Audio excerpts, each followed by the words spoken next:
Gracias, el gusto es mío, Mario, gusto en verte y muchas gracias al gobierno del presidente Ollanta-Humala, muchas gracias al pueblo peruano por el cariño, el afecto con que siempre nos reciben. Realmente nos hemos sentido muy bien en esta jornada de trabajo. Y bastante larga y bastante aparentemente productiva y hasta histriónica, ¿no? Eso es lo más importante. Han terminado con cantos y serenatas. Bueno, todo iba dentro del cronograma hasta que llegó el momento de las canciones, la música y se desbarató la agenda.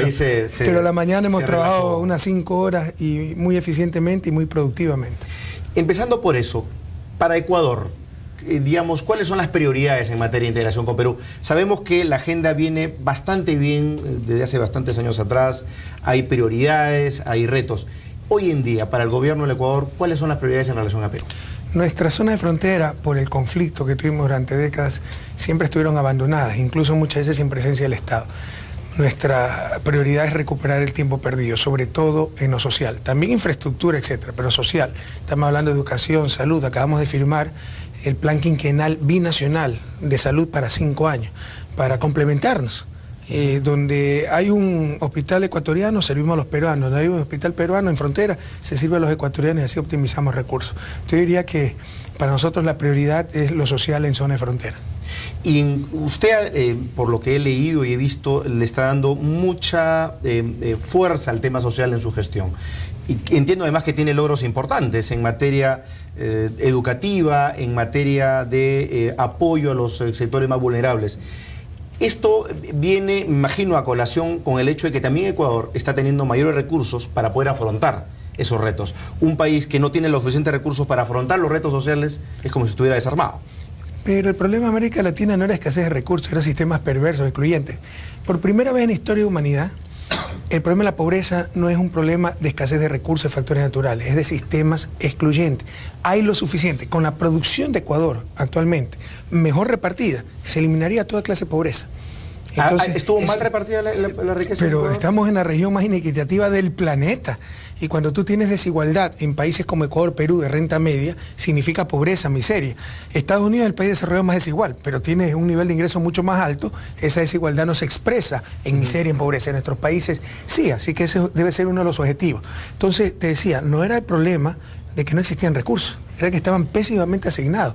Prioridad, pagos de deuda ilegítima, gasto inútil, etcétera. Nosotros lo que hicimos fue optimizar el ahorro nacional. Banco Central nos sacaba la plata afuera. Dice que las reservas, cuando en dolarización no se requiere reservas. Eso era ahorro público, lo volvimos al país. Renegociamos los contratos petroleros. Antes, por el incremento de los precios, no ganaba nada el país, todo era para las petroleras, ahora es viceversa, todo ese incremento es para nosotros. Renegociamos deuda externa, pusimos un mejor sistema de compras públicas que elimina la corrupción, se ahorran decenas, centenas de millones de dólares anuales. Más que duplicamos la recaudación de ingresos, eso es por el lado de impuestos, eso es por el lado de los ingresos, no aumentando impuestos, sino luchando contra la evasión. Y eso nos ha permitido contar con una cantidad importante de recursos, al menos para un país como Ecuador, para, entre otras cosas, porque lo único que existe no es el sector social, el sector productivo, etc. Entre otras cosas, pagar la deuda social, o empezar a pagarla al menos. Sí, que dicho sea paso, algunos consideran que es impagable. Ahora, mi comentario iba, presidente, porque en nuestros países se vive esa disyuntiva. Crecimiento para luchar contra la pobreza, porque en realidad sin crecimiento no se puede luchar contra la pobreza. Y bajo ese punto de vista, lo que yo le quiero preguntar es, ¿qué rol tiene para el gobierno del Ecuador la inversión privada hoy en día? Pero una precisión. Puede haber crecimiento empobrecedor, ya ha pasado en América Latina. Las cifras pueden ser engañosas. Tú puedes tener crecimiento porque te están sacando petróleo, minas y todo se va afuera. No genera empleo, no queda nada para los pobres. O por ineficiencia del Estado, porque el Estado tiene recursos y no gasta la manera adecuada. Pero puede haber crecimiento empobrecedor con incremento de pobreza. El crecimiento ecuatoriano es muy sano. Y otra cosa, sin crecimiento, con lo que tenemos, creciendo cero, con una mejor distribución del ingreso, no solo en Ecuador, en Perú, en América Latina, eliminaría la pobreza absoluta. Entonces no es solo un problema de crecimiento, de mayor eficiencia y capacidad económica, es un problema de justicia también, y yo te diría sobre todo un problema de justicia. En Ecuador, bienvenida a la inversión privada.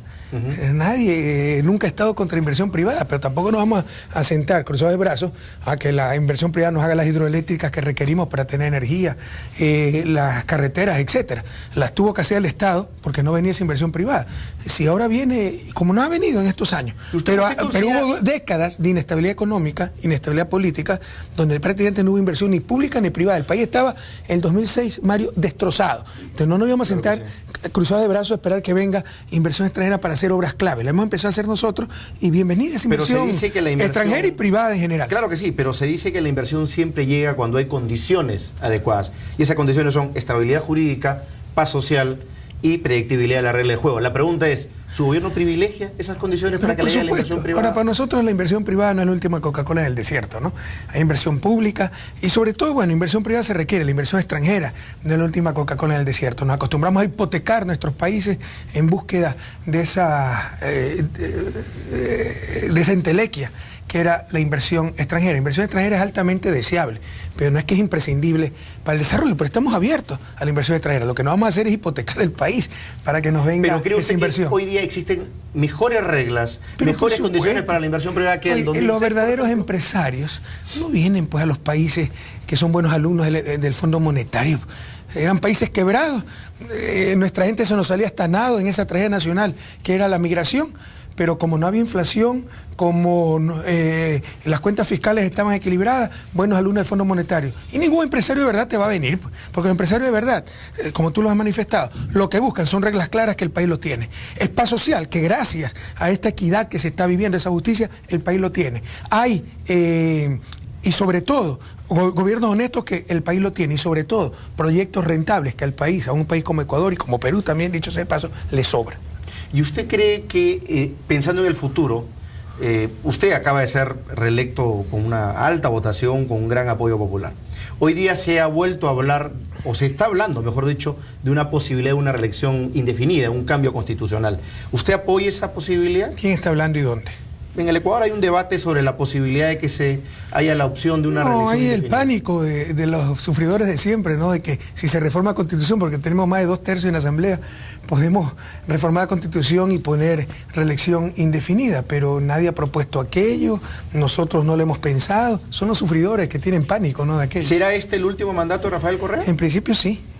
¿En principio o sí? Es que yo nunca puedo predecir el futuro, pero yo dije, este será mi último término, de acuerdo a la Constitución. Usted conoce mucho a la política de América Latina y surge eso de que si las bases me lo piden o si el pueblo me lo pide, me aventuro a una nueva elección. La pregunta es, pensando justamente en la regla de juego. Y yo le repregunto, ¿cuál sería el problema de eso? O sea, si Angela Merkel se reelige 3 veces, madurez democrática de los alemanes. Si Chávez se reelegía, era dictador vitalicio. ¿Por qué esa doble moral? ¿Por qué ese tercer mundismo? ¿Por qué esos complejos? ¿Por qué el miedo a hablar las cosas por su nombre? ¿Es democrático restringir las opciones de un pueblo?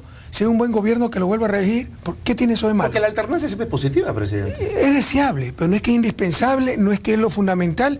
Y si hay un buen gobierno, ¿por qué no seguirlo religiendo? Totalmente de acuerdo, pero siempre dicen que la alternancia, dígale pues a Alemania, dígale a las monarquías europeas. ¿Por qué ese tercer mundismo? ¿Por qué tenemos miedo de esas cosas?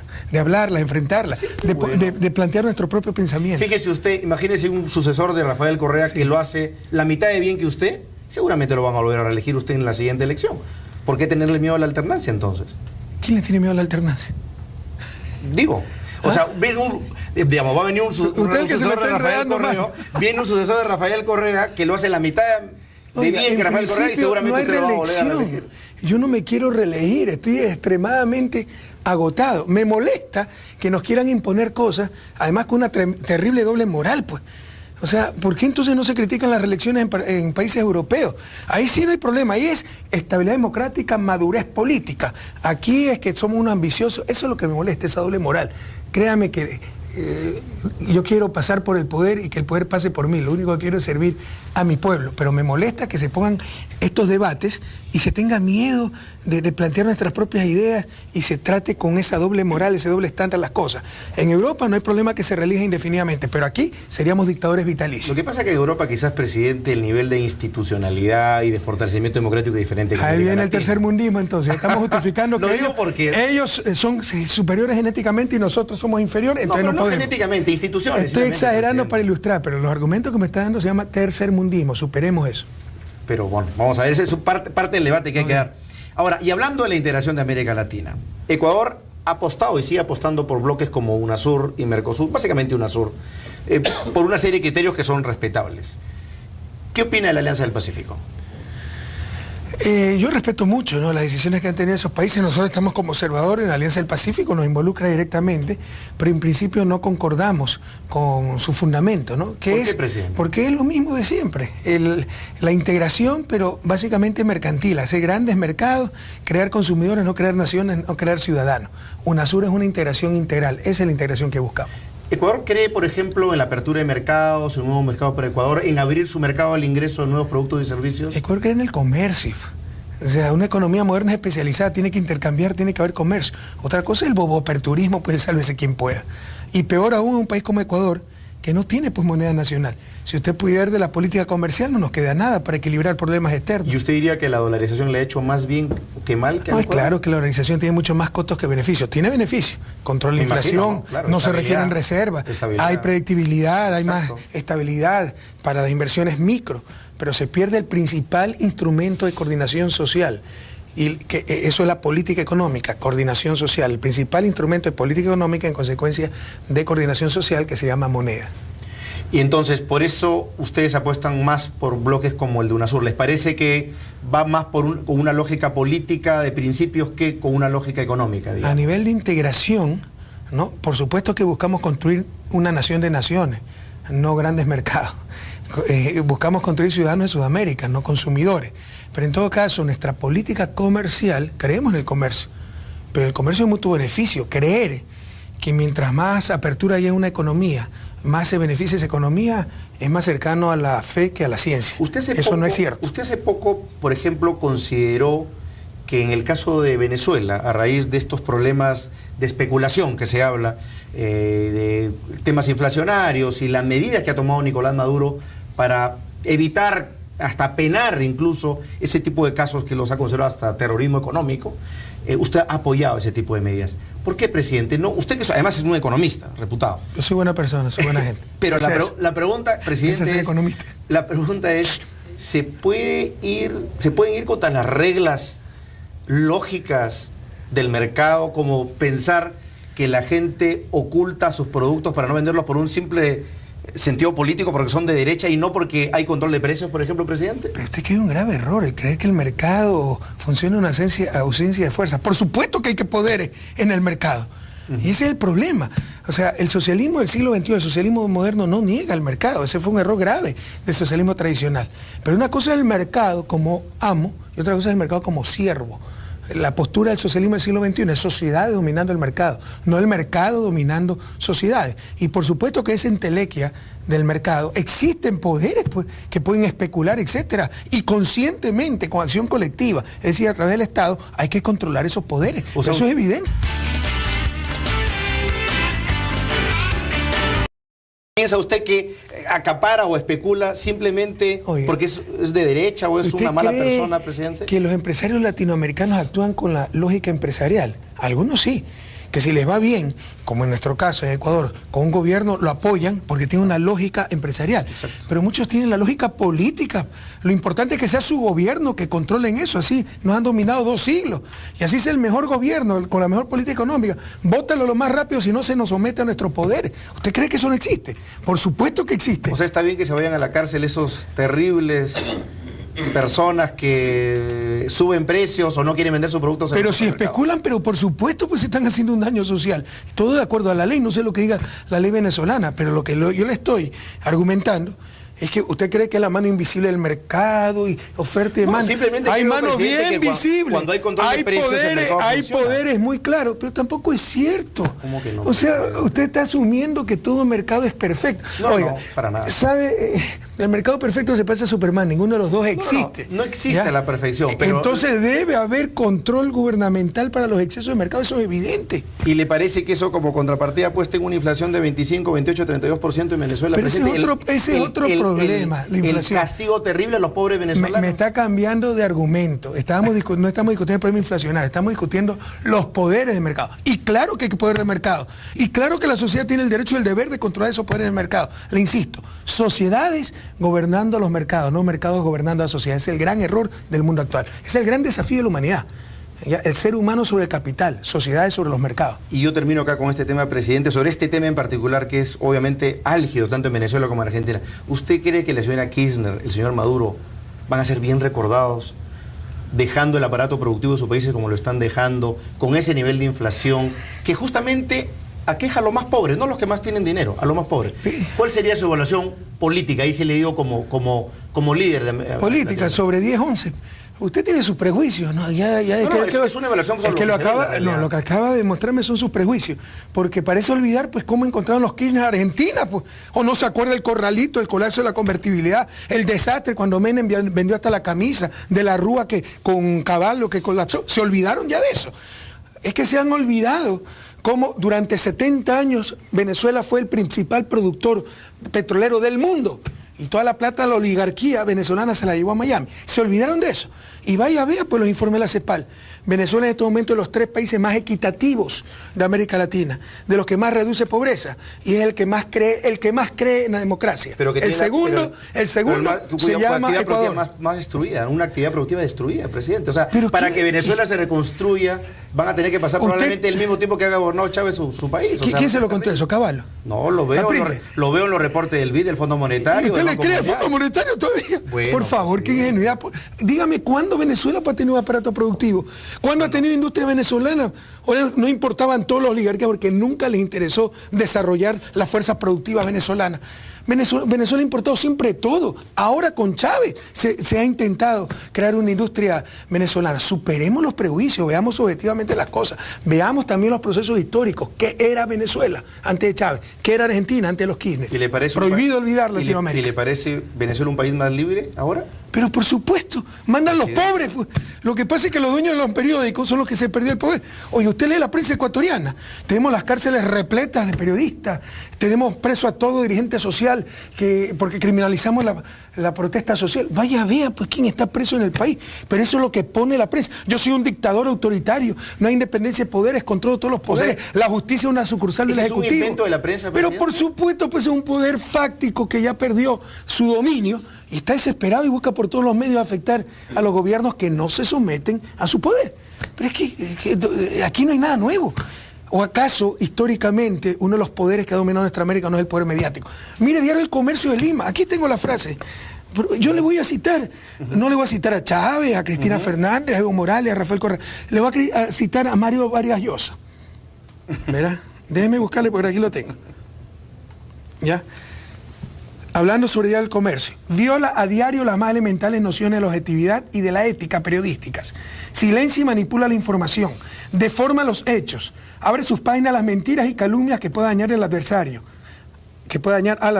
A la vez que en todo el grupo de medios se despide e intimida a los periodistas independientes y se recurre a las insidias y golpes bajos de los peores pasquines que viven del amarillismo y el escándalo. ¿Y usted le va a creer una prensa así? Bueno, Vargas Llosa, para empezar, no es ni el inventor ni el creador de la libertad de expresión en el universo, ¿no? Creo, como cualquier persona tiene el derecho a opinar lo que él quiera.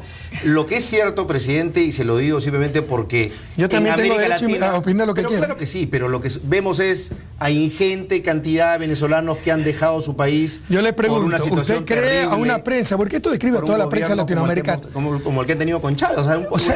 Ahora los venezolanos abandonan Venezuela. Lo que se va es porque ya no tienen el poder. ¿Por qué no dicen los ecuatorianos que hasta nada huían del país cuando nos quebró la banca, gobiernos corruptos, el neoliberalismo?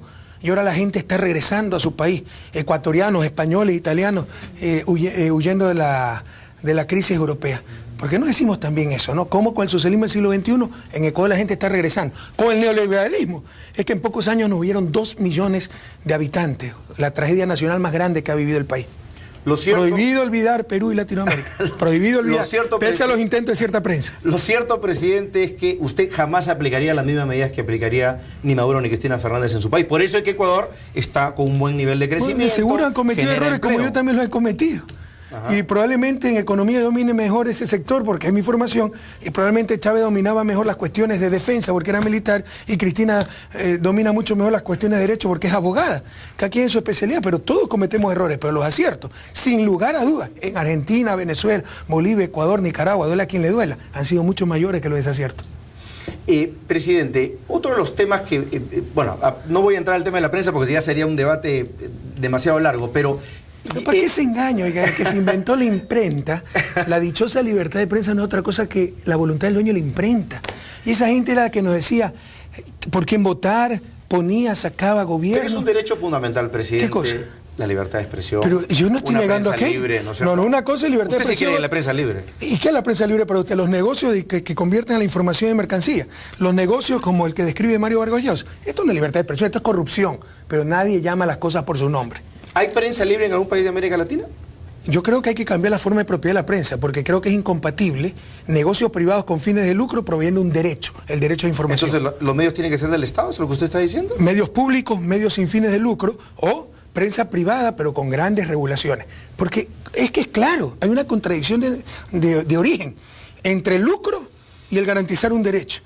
Si el garantizar un derecho se opone al lucro, por definición, pues, prima el lucro.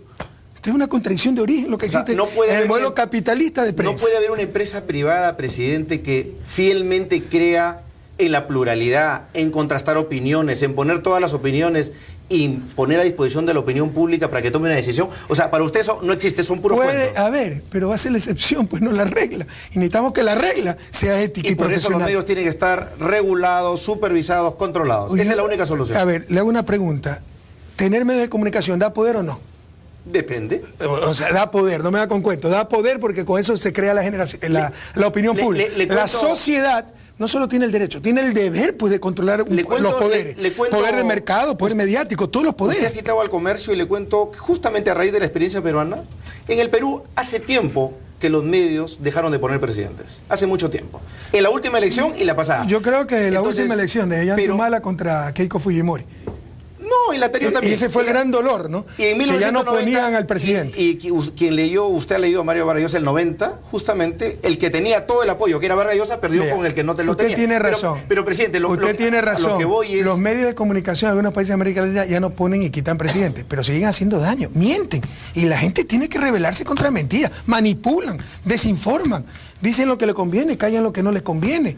Eso no es libertad de prensa, Ecuador, eso es manipulación. En Ecuador, presidente, la mayoría de los medios de comunicación tienen esas características. Pero por supuesto, Mario, no se engañe. Si a mí me muerde un perro, al día siguiente entrevistan al perro. O sea, no se engañe. Son poderes que, como no agachamos la cabeza, nos atacan todos los días, nos tratan de desgastar, juegan un rol político y pervierten su naturaleza, que es garantizar un derecho, el derecho a la información. No se engañen. Usted ha sido criticado también justamente a propósito de esta situación de una actitud confrontacional con la Corte Interamericana de Derechos Humanos por esta situación de restricción a la libertad. Uy, qué horror, pero yo no tengo libertad de expresión entonces. No tengo derecho a decir lo que pienso, esa burocracia en Washington. ¿Usted justifica en lo que me está diciendo esa posición del Ecuador frente a la libertad de expresión a nivel de América Latina? A ver, mi querido Mario, seamos muy objetivos. ¿Alguien honestamente puede justificar que la Comisión Interamericana de Derechos Humanos tenga sede en Washington, sea financiada por Washington y Washington no ha ratificado el Pacto de San José en el que se sustenta la comisión? Eso es criticable. ¿Alguien me puede justificar eso? Eso a mí me parece criticable. Eso se llama neocolonialismo y Ecuador al menos ya no está dispuesto a soportar más neocolonialismo. Por favor, son contradicciones demasiado graves. ¿Y estarían ustedes como país dispuestos a salirse de ese convenio? Si esto no cambia. ¿Quién puede justificar que de 8 relatorías, porque hay derechos, hay relatorías para derechos de pueblos indígenas, de niñez y adolescencia, la única relatoría con presupuesto propio de Estados Unidos, que no reconoce el Pacto de San José, que no ha ratificado, y financiamiento propio y reporte propio, es la relatoría de libertad de expresión? ¿Usted qué cree? ¿Que es supremacía de ese derecho sobre otro derecho? ¿O todo el capital, todo el poder económico y poder mediático detrás de las empresas dedicadas a la comunicación? No nos engañemos, latinoamericanos. Bolívar decía, no nos dominarán por la fuerza, sino por la ignorancia. A ver, claro. ¿Y de qué depende esa decisión, presidente, de un retiro o no? Si no hay cambio, nosotros hemos dicho, por lo menos, por elemental decencia, la comisión no puede tener la sede de un país que no ha ratificado el Pacto de San José, pues. Pero por elemental decencia. Si ni eso se logra, nos vamos. No nos podemos prestar esas cosas. Ahora, volviendo al tema de Ecuador, presidente, he estado yo revisando este debate en torno a, no debate, sino, digamos, un intercambio de ideas que hay en la actualidad respecto a una suerte de viraje de la gestión de Rafael Correa frente a su pasada gestión en la que era un tanto, digamos, no opositor, pero sí condicionador de la inversión privada en el sector petrolero, y ahora que está siendo mucho más convocante al capital, sobre todo en industrias extractivas. La pregunta, ¿había un viraje ahí a nivel de gestión gubernamental? Mario, eso no es cierto. Siempre estuvimos abiertos a inversión privada. Conozco, este es mi campo de expertise, conozco esto. Entonces no voy a ser tan ingenuo a cerrarme a la inversión privada. Pero ¿qué pasa? En las condiciones anteriores hubiera sido un saqueo para el país. Por ejemplo, los contratos petroleros. De cada 100 barriles se nos van 80 por las petroleras. Ahora es exactamente lo inverso, pero nos demoró 3 años negociar esos contratos petroleros. 3 años nos decayó la inversión petrolera privada. No nos vinieron nuevas petroleras, pero qué pena. Yo tampoco iba a regalarles el país a las petroleras. Ahora que tenemos los nuevos contratos petroleros, bienvenidos con las nuevas reglas de juego, beneficiosas para la empresa, pero sobre todo para el dueño de recursos, que es el país. Entonces, lo que sí es cierto es que el país pasó una etapa de transición porque había que cambiar las reglas de juego neoliberales, pues, que destruyeron a nuestros países, que saquearon a nuestros países. Entonces tuvimos una nueva constitución en el 2008, renegociamos los contratos petroleros, tenemos un nuevo código de la producción y mientras tanto pues había cierta incertidumbre, no nos vino mucha inversión extranjera, ahora nos está viniendo mucha y por supuesto, o sea, no nos venía en el campo petrolero inversión hasta que no renegociamos contratos petroleros, pero tampoco nos interesaba, porque con esos contratos petroleros era mejor que no vinieran. ¿Y en qué otro con los anteriores? Claro, ¿y en qué otro rubro, presidente, usted va a estar en una situación de mayor proactividad para captar inversión privada? En todos los rubros. No solamente en el sector minero, ¿en qué otras actividades que usted considera que puede ofrecer? Por ejemplo, ya rescatamos la red vial básica. Ahora vamos a una nueva etapa, cuantitativa y cualitativa, que son las superautopistas. Bienvenida a la inversión privada. Presidente, usted sabe que entre Perú y Chile hay este conflicto en La Haya, es un proceso que se debe dirimir en los siguientes meses. Se ha calificado que la actitud de Ecuador respecto a este proceso litigioso ha sido bastante prudente. Por supuesto, para el Perú ha sido una extraordinaria noticia eso. ¿Qué espera usted de este proceso? Porque en más de una oportunidad se ha sospechado o opinado que, por supuesto, Chile ha tratado en cierta manera de interferir o lograr el apoyo, el soporte de Ecuador. ¿Cómo evalúa el proceso en la actualidad? Es una buena noticia para América Latina que estos conflictos, estos diferendos se resuelvan en el sistema judicial internacional. Antes nos hubiera llevado a conflictos bélicos. Es una buena noticia. Y ojalá que los dos países acepten el fallo que dé la Corte de La Haya. Así que nosotros apoyamos totalmente esta búsqueda de soluciones pacíficas utilizando el sistema jurídico internacional de las controversias entre países. Presidente, pasando a otros temas más universales. Usted es una persona católica, practicante. ¿Qué opinión le merece la designación del Papa Francisco y estas opiniones que viene dando, diríamos, calificadas de bastante flexibilidad frente a principios tradicionalmente aceptados en la Iglesia Católica? El nombramiento de un Papa latinoamericano fue una extraordinaria noticia para América Latina, pero para toda la Iglesia. O sea, fue un viento fresco que llegó a toda la Iglesia Católica. Y las ideas, posturas, prácticas del Papa Francisco realmente son reconfortantes, no romper con estereotipos, con paradigmas, que los formalismos, hablar claro sobre la corrupción, sobre la pobreza, sobre la desigualdad. Así que son extraordinarias noticias. Yo en lo personal me siento realmente feliz de tener un Papa latinoamericano y tener un Papa como Francisco. Algunos consideran que es una suerte de ruptura progresiva con los sectores más tradicionales de la Iglesia. Pero es claro que es una... igual? Oiga, es el primer Papa latinoamericano en la historia de la Iglesia. Por supuesto que es una ruptura por donde lo mire. Me refiero al plano de aceptar cosas que antes hubiera sido inimaginable. Pero la principal cosa que antes hubiera sido inimaginable es tener un Papa latinoamericano. Ya en sí mismo, solo eso es una ruptura histórica. Presidente, finalmente, ¿cómo ve el futuro de las relaciones con Perú? Usted me acaba de contar hace un momento que este encuentro ha sido muy provechoso, pero pensando en el futuro, sobre todo el gobierno de Ollanta Humala, ¿qué les cautiva de lo que le viene al gobierno del Perú en los siguientes meses y años? ¿Y qué esperan de la continuidad democrática en el Perú? Atravesamos por el mejor momento de nuestras relaciones bilaterales en toda la historia. La paz está dando fruto. O sea, usted si escuchara las intervenciones de dirigentes sociales, los propios alcaldes, autoridades locales, ya se ve la presencia del Estado, se ve los frutos de la paz, por supuesto. Falta mucho por hacer, pero ya hemos empezado a hacerlo y son grandes noticias. ¿Qué es lo que espero y qué es lo que creo que se va a la profundización de ese trabajo conjunto en beneficio de nuestros pueblos, sobre todo de los pueblos fronterizos? Y en general, yo soy muy esperanzado, tengo mucha esperanza en el porvenir de América Latina. En estos momentos es el continente que crece, que reduce pobreza, reduce desigualdad, y ojalá sigamos con nuestros esfuerzos para recuperar el tiempo perdido. Hemos perdido siglos para el desarrollo, para el buen vivir y dar lo que por medio nuestro, simples instrumentos de servicio, dar lo que siempre nuestros pueblos se merecieron y sobre todo los pueblos de Ecuador y Perú. Presidente Correa, siempre un gusto conversar con usted, con una persona tan polémica como usted, tan buen polemista como usted. Pero bueno, cuando se tiene una visión integral se va a hacer polémico. Cuando se tiene estereotipos y prejuicios de que está mal Venezuela, que todo el mundo huye, no hay mucho lugar pues a dudas. No, hay que dudar. Pensamos radicalmente distinto, pero es un gusto tener esa confrontación democrática. Y mire que yo no respeto la libertad de expresión. Gracias, presidente. Gracias a usted, Mario. Un abrazo a todo Perú. Muchas gracias.